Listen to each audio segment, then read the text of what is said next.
Raha ny fandefasana taratasy no tena nahafantarany maro ny asan'ny positra malagasy tany am-piandohana dia efa nitombo ny hitatra ny voatra nanaraka ny teknôlôjia izany ankehitriny amin'ireo tolotra marobe ary tato anatin'ny roa taona nanomboka ny ova ho numerika ny positra malagasy notohanina ny ministera PIA. Ny asan'ny positra hatramin'izay zany manatitra taratasy dia niova tsikelikely izy io satria eo ihany koa zany positra malagasy izay manatitra entana colis zany na ny ivelany na ny eto an-toerana. Tao anatin'ny asan'ny positra malagasy ihany koa le resaka épargne na ireo banky eto an-toerana eto Madagasikara dia efa mampiasa an'izany ihany koa amin'ny resaka crédit fa ny positra malagasy aloha teo zany dia ny fanaovana épargne na ireo atolotra ohatrany hoe tsinjo lavitra, tsinjo fahaterana dia fa indrindrindrindra ndesantsika eto dia ny fanapariahana ny fampiasana ny teknôlôjia vaovao. Ny positra malagasy manao service financier, manao inclusion financière. Zany hoe fantatritsika fa voa telo herinandro lasa izay dia nanokatra ny flagship na ny branche positra malagasy eto Antaninarenina tsika dia tao anatin'izany no nilazaintsika fa nahazo agrément na fahazon-dalana manao microfinance ny positra malagasy ary manao ihany koa émetteur de monnaie électronique ohatran'ireny Orange Monnaie, Telma Mvola na Airtel la monnaie positra malagasy koa mavita an'izay fa ny tena ataoko hoe avantage ny positra malagasy dia misy tsy latsaky ny 50 sy 100 ny agence ny positra malagasy manerana nosy zany hoe io no ahafahantsika manao an'izay inclusion financière zay manao ny désenclavement numérique ihany koa sy manolotra ny tolotra maro dia maro ho an'ny mpiray-tanindrazana amintsika. Eto amin'ny positra malagasy asiana an'izany hoe guichet unique dia io ny porte d'entrée ny administration manerana nosy aingana dia aingana satria mampiasa an'ilay teknôlôjia vaovao tsika exemple moa zany fa be da be le tolotra ao positra malagasy. Mbola ny ampitolotra vaovao indray ireo ankehitriny. Tolotra vaovao antsoina hoe tsinjo diaspora. Noketrehina tao izy hoe ahoana ny fomba ahafahantsika manome moyen zany ho an'le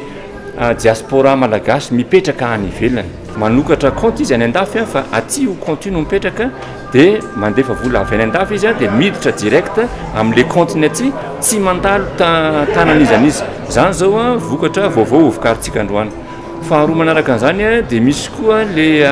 fifanarahana miaraka amin'le hoe RIA opérateur anankiray misehatra amin'le fifandefasam-bola iraisam-pirenena. Ao koa miaraka amin'le NIM maromaro izy anisan'ny vokatra vaovao sy contrat de partenariat. Ka novoizina manokana tamin'ity fankalazana ny raisan'ireo firenena 210 misy positra maneran-tany ity ny hoe firaisankina ho an'ny fifampitokisana miara-miasa ho amin'ny hoavy azo antoka sy mifandray.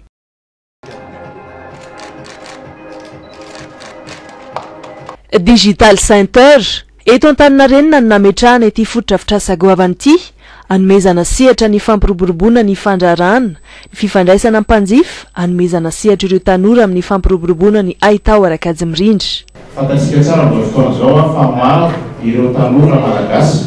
liana amin'ny aitao arakajy mirindra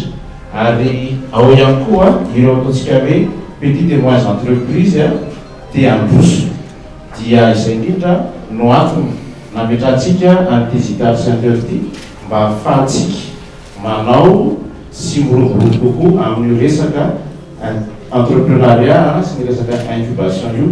ka tonga soa ato amin'ity toerana itsika izay ahafahanareo misehatra amin'izany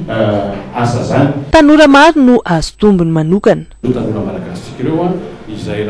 amin'ny resaka tahana isa dia misy tsy latsaky 400 000 jeunes majeurs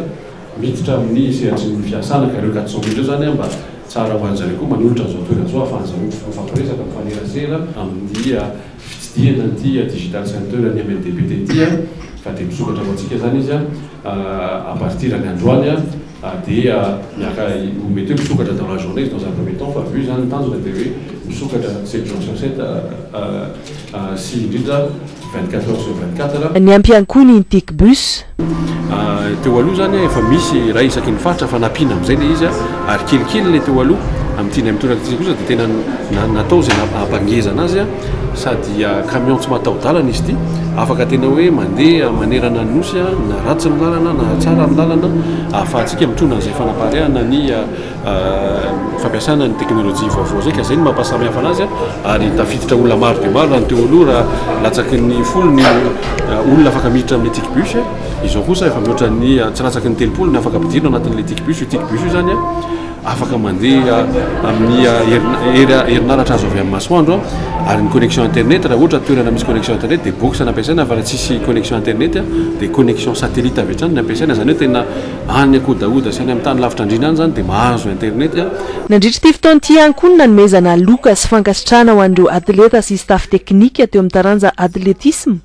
nandray anjara tamin'ny lalao nosy anjihan'ny faraiky amby folo farany teo taranja izay anisan'ny bata medaly betsaka indrindra izay ny ministry ny fanovana sy ny fampiroboroboana ny ahitao arakajy mirindry ny postra sy ny fifandraisan-davitra no mpiay azy ireo boky tahiry mbola tsinjo lavitra karatra hipoket gredi vola tolotra misy ato amin'ny postra malagasy no nomena azy ireo